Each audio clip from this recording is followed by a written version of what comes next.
사랑하는 성도님들, 안녕하십니까? 지난밤에 잠자리에서 이런 생각을 해보신 적이 있습니까? 내 인생에 정말 하나님의 계획이 있을까? 지금 겪고 있는 이 어려움들이 정말 의미가 있는 걸까? 때로는 모든 것이 꼬이고 막막해 보일 때 하나님은 정말 나와 함께 계실까? 특히 중년의 나이가 되면서 인생의 무게를 더욱 실감하게 됩니다. 자녀들의 미래가 걱정되고 부모님은 연로해 가시고 경제적 부담은 늘어만 가고 건강도 예전 같지 않습니다. 그런 현실 앞에서 하나님의 계획이 있다는 말이 때로는 공허하게 들릴 수도 있지 않습니까?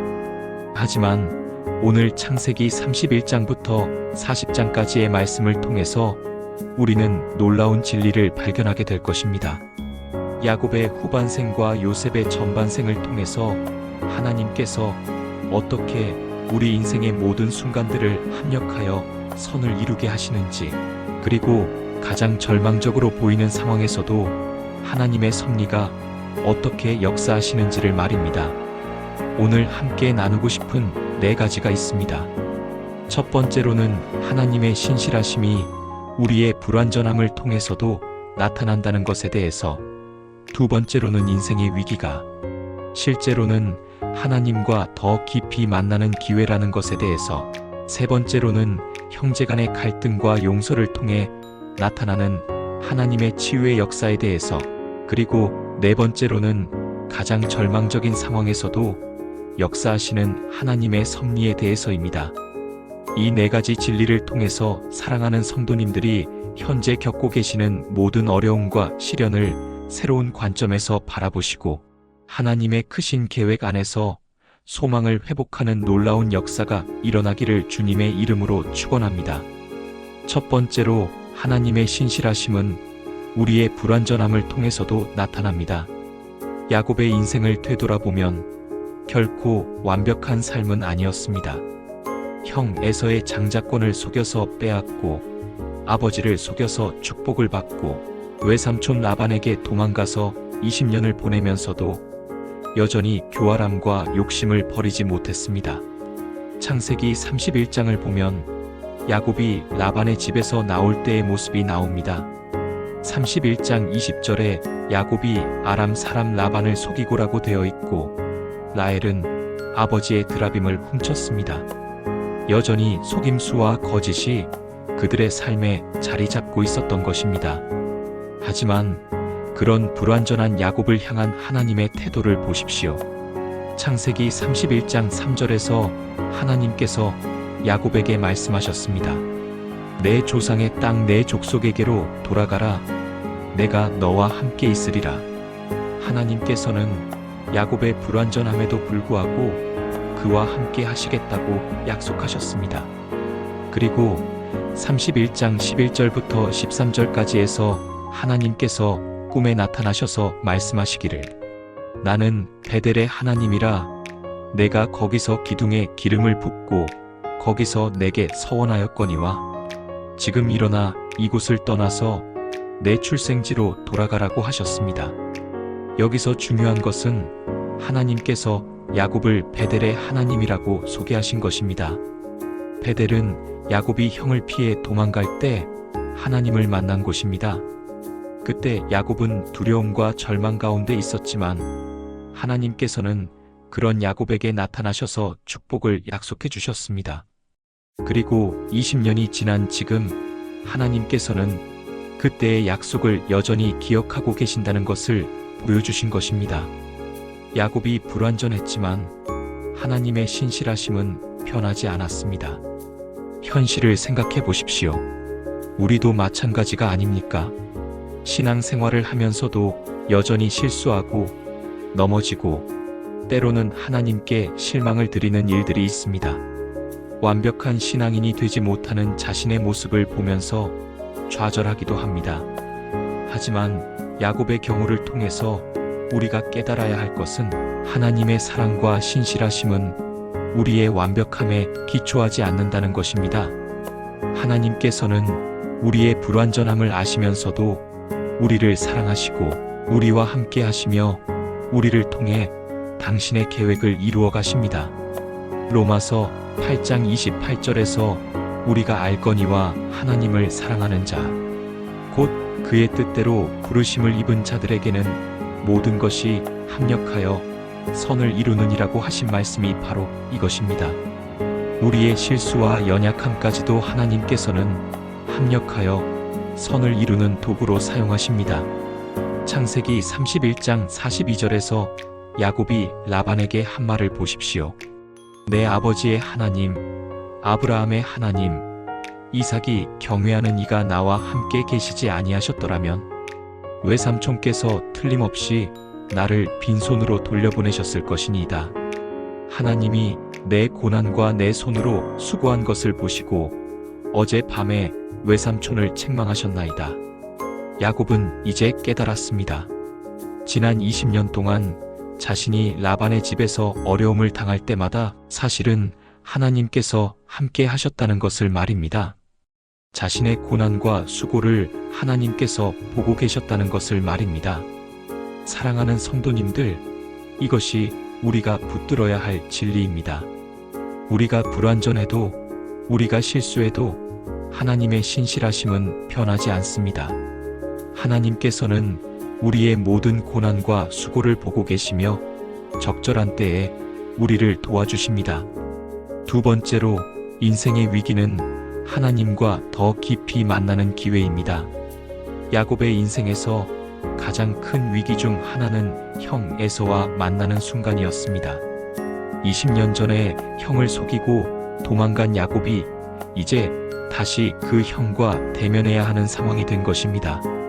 창세기 32장 3절부터 6절까지를 보면 야곱이 에서에게 사자들을 보내서 자신이 돌아온다는 소식을 전했는데 에서가 400명을 거느리고 야곱을 맞으러 온다는 소식을 들었습니다. 야곱은 크게 두려워하고 근심했습니다. 창세기 32장 7절에 야곱이 심히 두렵고 답답하여라고 되어 있습니다. 이것이 위기의 순간입니다. 과거의 죄가 현재를 위협하는 순간입니다. 피할 곳도 없고 해결책도 보이지 않는 절체절명의 순간입니다. 그런데 바로 이런 위기의 순간에 야곱은 하나님과 가장 깊이 만나게 됩니다. 창세기 32장 9절부터 12절까지에서 야곱이 드린 기도를 보십시오. 야곱이 이르되 내 조부 아브라함의 하나님, 내 아버지 이삭의 하나님 여호와여 주께서 전에 내게 이르시기를 내 고향, 내 족속에게로 돌아가라. 내가 내게 은혜를 베풀리라 하셨나이다. 나는 주께서 주의 종에게 베푸신 모든 은총과 모든 진실하심을 감당하기에 부족하나이다. 내가 내 지팡이만 가지고 이 요단을 건넜더니 지금은 두 때나 이루었나이다. 내가 주께 구하오니 내 형의 손에서 에서의 손에서 나를 건져내시옵소서. 내가 그를 두려워함은 그가 와서 나와 내 처자들을 칠까 함이니이다. 주께서 전에 말씀하시기를 내가 반드시 내게 은혜를 베풀어 내 후손을 바다의 모래와 같이 수많게 하여 셀 수 없게 하리라 하셨나이다. 이 기도에서 우리는 야곱의 변화된 모습을 발견할 수 있습니다. 첫째, 하나님의 과거의 약속을 기억하고 있습니다. 둘째, 하나님의 은혜에 대한 감사를 표현하고 있습니다. 셋째, 자신의 부족함을 인정하고 있습니다. 넷째, 구체적인 도움을 간구하고 있습니다. 이것은 20년 전의 야곱과는 완전히 다른 모습입니다. 위기가 야곱을 성숙한 기도의 사람으로 만든 것입니다. 그리고 그날 밤 야복 강가에서 야곱은 하나님과 씨름하는 경험을 하게 됩니다. 창세기 32장 24절부터 32절까지에 나오는 이 사건은 야곱의 인생에서 가장 중요한 전환점이 되었습니다. 야곱은 홀로 남았더니 어떤 사람이 날이 새도록 야곱과 씨름하니라. 그 사람이 자기가 야곱을 이기지 못함을 보고 야곱의 허벅지 관절을 치매 야곱의 허벅지 관절이 그 사람과 씨름할 때에 어긋났더라. 여기서 어떤 사람은 하나님의 사자, 곧 하나님 자신을 의미합니다. 야곱이 하나님과 씨름한 것입니다.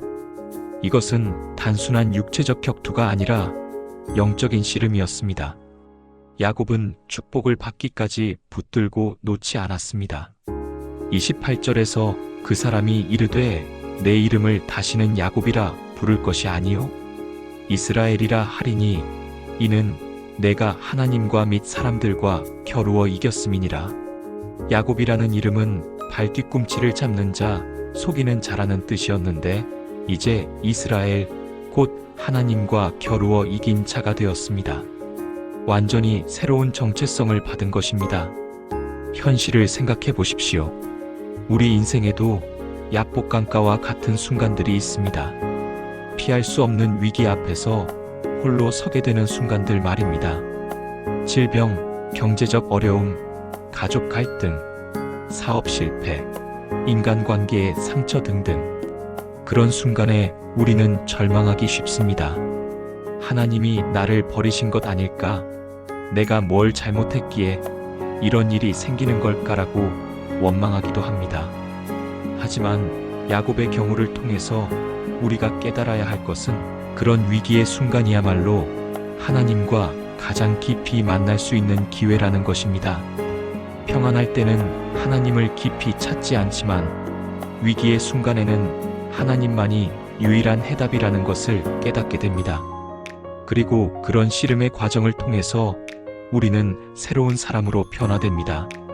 야곱이 이스라엘이 되었듯이 우리도 하나님과의 깊은 만남을 통해서 새로운 정체성을 갖게 됩니다. 야고보서 1장 2절과 3절에서 내 형제들아 너희가 여러 가지 시험을 당하거든 온전히 기쁘게 여기라. 이는 너희 믿음의 시련이 인내를 만들어내는 줄 너희가 알미라고 하신 말씀이 바로 이 진리를 말하는 것입니다. 세 번째로 형제간의 갈등과 용서를 통해 하나님의 치유 역사가 나타납니다. 야곱과 에서의 20년 만의 재회는 정말 감동적입니다. 창세기 33장 4절을 보십시오. 에서가 달려와서 그를 맞이하여 안고 목을 어긋맞춰 그와 입맞추며 서로 우니라. 야곱은 형이 자신을 죽이러 올 것이라고 두려워했는데 실제로는 형이 달려와서 안고 입맞추며 반겨준 것입니다. 이것이 하나님의 놀라운 역사입니다. 20년 동안 야곱은 형에 대한 두려움과 죄책감을 안고 살았습니다. 에서도 동생에 대한 원망과 분노를 품고 있었을 것입니다.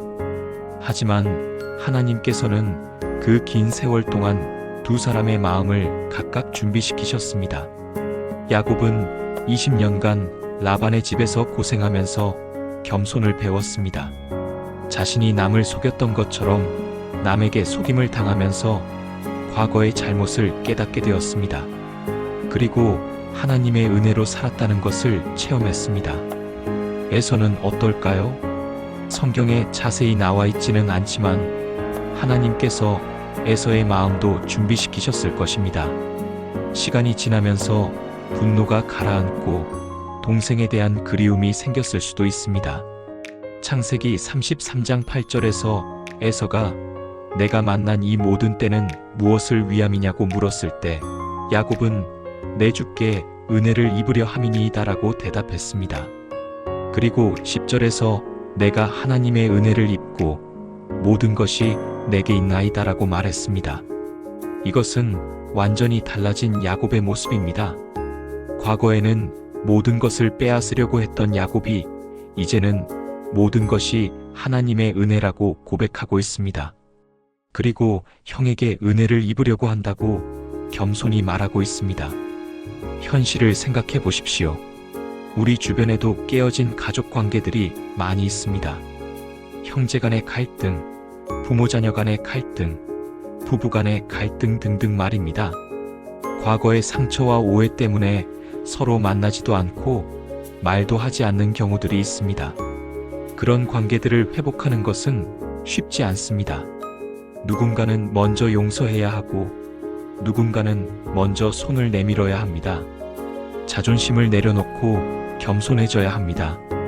하지만 야곱과 에서의 경우를 통해서 우리가 볼 수 있는 것은 하나님께서는 시간을 통해서 사람들의 마음을 준비시키신다는 것입니다. 그리고 적절한 때에 화해의 기회를 만들어 주신다는 것입니다.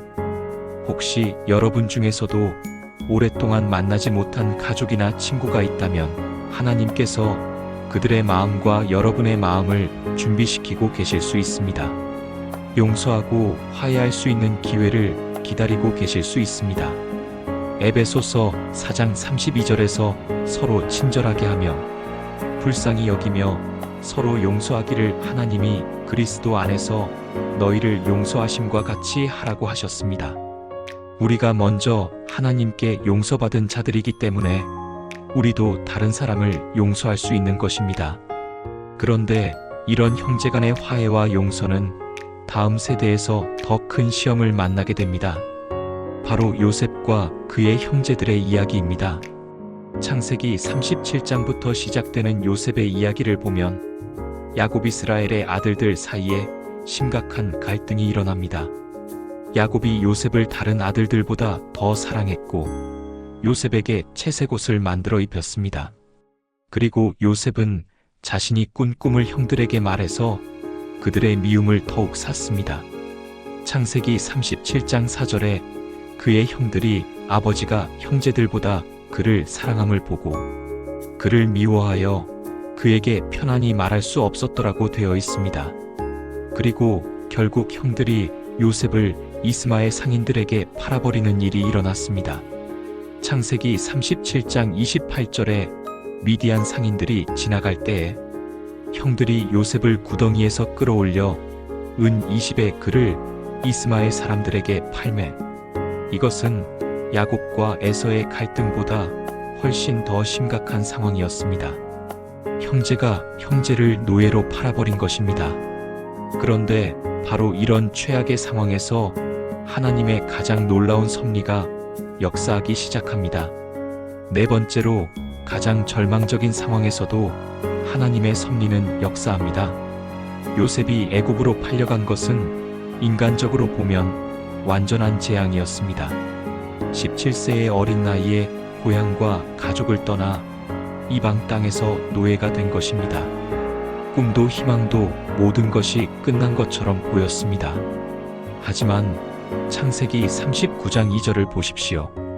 여호와께서 요셉과 함께 하심으로 그가 형통한 자가 되어 그의 주인 애굽 사람의 집에 있으니라. 하나님께서 요셉과 함께 하셨습니다. 가장 절망적인 상황에서도 하나님은 요셉을 떠나지 않으셨습니다. 그리고 39장 3절에서 그의 주인이 여호와께서 그와 함께 하심을 보며 또 여호와께서 그의 손으로 하는 범사에 형통하게 하심을 보았더라. 보디발도 요셉을 통해서 역사하시는 하나님을 인정할 수밖에 없었습니다. 이방인도 하나님의 역사를 부인할 수 없을 정도로 명백했던 것입니다. 그런데 요셉에게 또 다른 시련이 찾아왔습니다. 보디발의 아내가 요셉을 유혹했을 때 요셉이 거절하자 그녀가 거짓 고발을 해서 요셉이 감옥에 갇히게 된 것입니다. 창세기 39장 20절에 이에 요셉의 주인이 그를 잡아 옥에 가두니 그 옥은 왕의 죄수를 가두는 곳이었더라. 요셉이 그곳 옥에 있으니라. 이것은 정말 억울한 일이었습니다. 정직하게 살려고 노력했는데 오히려 더 큰 고난을 당한 것입니다. 하나님을 믿고 의롭게 살았는데 감옥에 갇힌 것입니다. 하지만 21절을 보십시오. 여호와께서 요셉과 함께 하시고 그에게 인자를 더하사 간수장에게 은혜를 받게 하시매 감옥에서도 하나님께서 요셉과 함께 하셨습니다. 그리고 간수장이 요셉을 신뢰하게 하셨습니다. 현실을 생각해 보십시오. 요셉의 상황은 정말 절망적이었습니다. 17세의 노예로 팔려갔고 정직하게 살려고 했더니 감옥에 갇혔습니다. 가족도 없고 친구도 없는 이방 땅에서 완전히 혼자였습니다. 그런데 하나님께서는 그 모든 과정을 통해서 요셉을 준비시키고 계셨습니다. 보디발의 집에서는 행정 능력을 배웠고 감옥에서는 다양한 사람들을 만나면서 인간에 대한 이해를 깊게 했습니다. 그리고 무엇보다도 하나님만을 의지하는 믿음을 키웠습니다. 창세기 40장에서 요셉이 바로의 신하들의 꿈을 해석해주는 장면이 나옵니다. 요셉은 꿈 해석이 하나님께로부터 나온다는 것을 분명히 밝혔습니다. 40장 8절에서 해석이 하나님께 있지 아니하나이까라고 말했습니다. 요셉은 자신의 능력을 자랑하지 않고 모든 것이 하나님께로부터 온다는 것을 고백했습니다.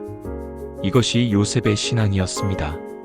가장 어려운 상황에서도 하나님을 인정하고 하나님께 영광을 돌렸습니다. 그리고 2년 후 바로가 꿈을 꾸었을 때 비로소 요셉이 불려나왔습니다. 창세기 41장 14절에 이에 바로가 사람을 보내어 요셉을 부르매 그들이 급히 그를 옥에서 내온지라.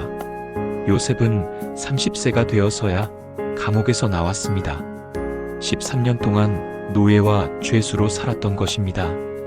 인간적으로 보면 인생의 가장 귀한 청춘을 다 낭비한 것 같았습니다. 하지만 하나님의 관점에서 보면 그 13년은 결코 낭비가 아니었습니다. 하나님께서는 요셉을 애굽의 총리가 될 수 있도록 준비시키고 계셨던 것입니다. 요셉이 바로의 꿈을 해석하고 7년 풍년과 7년 흉년에 대한 대책을 제시했을 때 바로와 모든 신하들이 감탄했습니다. 창세기 41장 38절에서 바로가 그 신하들에게 이르되 이와 같이 하나님의 영이 감동된 사람을 우리가 찾을 수 있으리요라고 했습니다. 그리고 39절에서 바로가 요셉에게 말했습니다. 하나님이 이 모든 것을 내게 보이셨으니 너와 같이 명철하고 지혜 있는 자가 없도다.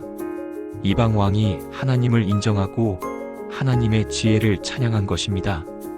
요셉을 통해서 하나님의 영광이 이방 나라에까지 나타난 것입니다. 그리고 창세기 41장 40절에서 너는 내 집을 다스리라.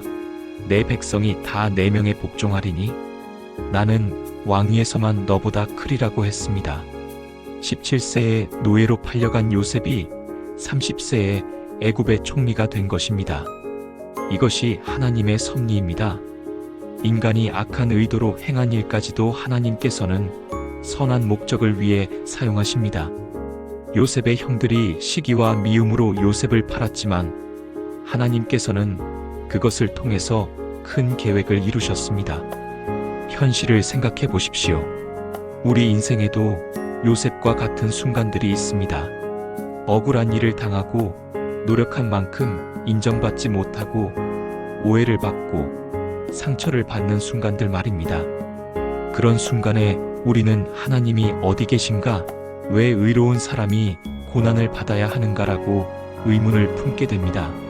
하지만 요셉의 이야기를 통해서 우리가 깨달아야 할 것은 하나님의 계획은 우리가 보는 것보다 훨씬 크고 깊다는 것입니다. 우리는 현재의 상황만 보고 판단하지만 하나님께서는 수십 년 앞을 내다보시면서 우리를 준비시키고 계십니다. 우리가 겪는 고난과 시련도 하나님께서 우리를 더 큰 일을 위해 준비시키시는 과정일 수 있습니다. 로마서 8장 18절에서 사도 바울은 생각하건대 현재의 고난은 장차 우리에게 나타날 영광과 비교할 수 없도다라고 했습니다. 그리고 7년 풍년이 지나고 7년 흉년이 시작되었을 때 요셉이 준비한 곡식으로 인해 애굽뿐만 아니라 주변 모든 나라 사람들이 살 수 있게 되었습니다. 창세기 41장 57절에 각국 백성도 양식을 사려고 애굽으로 들어와 요셉에게 이르렀으니 기근이 온 세상에 심하였음이더라. 하나님께서는 요셉 한 사람을 통해서 수많은 생명을 구원하셨습니다. 그리고 그 중에는 요셉의 가족들도 포함되어 있었습니다. 오늘 이 시간 우리는 창세기 31장부터 40장까지의 말씀을 통해서 4가지 놀라운 진리를 확인했습니다. 첫 번째로 하나님의 신실하심은 우리의 불완전함을 통해서도 나타난다는 것입니다. 야곱이 불완전했지만 하나님께서는 그와 함께 하시며 약속을 지키셨습니다. 두 번째로, 인생의 위기는 하나님과 더 깊이 만나는 기회라는 것입니다. 야곱이 야복강가에서 하나님과 씨름하여 이스라엘이 되었듯이 우리도 위기를 통해 새로운 사람으로 변화될 수 있습니다. 세 번째로, 형제 간의 갈등과 용서를 통해 하나님의 치유 역사가 나타난다는 것입니다. 야곱과 에서의 화해는 하나님께서 시간을 통해 사람들의 마음을 준비시키신다는 것을 보여줍니다. 네 번째로, 가장 절망적인 상황에서도 하나님의 섭리는 역사한다는 것입니다. 요셉이 노예로 팔리고 감옥에 갇혔지만 하나님께서는 그 모든 과정을 통해 큰 구원의 역사를 준비하고 계셨습니다. 사랑하는 성도님들, 이 네 가지 진리가 여러분의 마음속에 깊이 새겨지기를 바랍니다. 지금 여러분이 어떤 어려움을 겪고 계시든 어떤 위기를 만나고 계시든 하나님께서는 여러분과 함께 하시며 모든 것을 합력하여 선을 이루고 계신다는 것을 믿으시기 바랍니다. 여러분의 불완전함도, 여러분의 실수도, 여러분의 고난도, 모든 것이 하나님의 손 안에서 아름다운 계획의 일부가 될 수 있습니다. 야곱이 이스라엘이 되었고 요셉이 애굽의 총리가 되었듯이 여러분도 하나님의 크신 계획 속에서 놀라운 변화와 축복을 경험하게 될 것입니다. 혹시 오랫동안 만나지 못한 가족이나 친구가 있다면 하나님께서 화해와 용서의 기회를 만들어 주실 것을 기대하시기 바랍니다. 그리고 지금 겪고 있는 모든 시련과 고난이 장차 더 큰 축복과 사명을 위한 준비 과정이라는 것을 믿으시기 바랍니다. 오늘 이 말씀이 여러분에게 위로와 소망이 되었다면 좋아요를 눌러주시고 여러분만의 인생 역전 스토리와 하나님의 섭리 체험을 댓글로 나누어 주시기 바랍니다. 하나님의 은혜와 평강이 여러분과 여러분의 가정에 충만하시기를 축원합니다.